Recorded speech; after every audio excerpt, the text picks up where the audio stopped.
For 40 years, Anglicare has provided vital services to the Tasmanian community. Housing was added to the mix in the early days, and today Anglicare provides a range of accommodation and wraparound supports.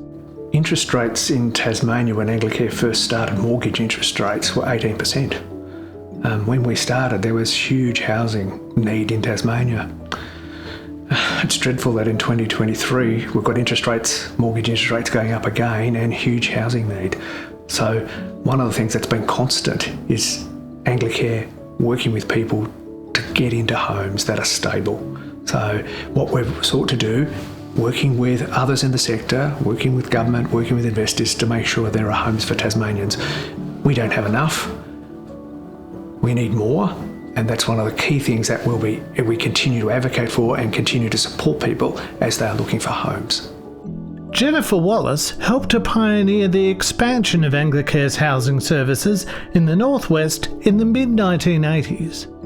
Most of the young people and families that we worked with were looking more for support to acquire some longer-term housing.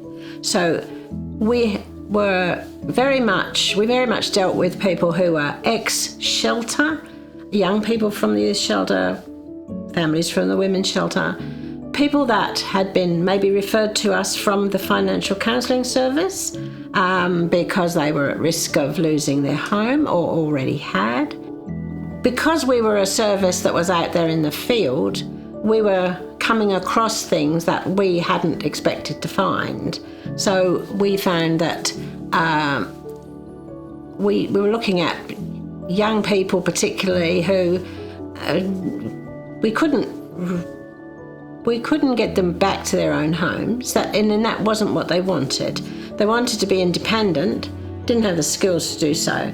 So there was a need to not just find housing. There was a whole lot of other stuff.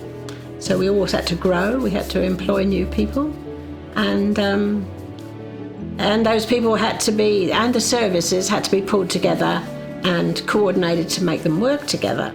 Today, our Youth to Independence program supports young people in Hobart, Launceston and Devonport. It provides them with stable and secure housing, it builds on their strengths and helps them to develop life skills. So the Youth to Independence program is a facility for young people aged 16 to 24 that are already homeless or at risk of homelessness.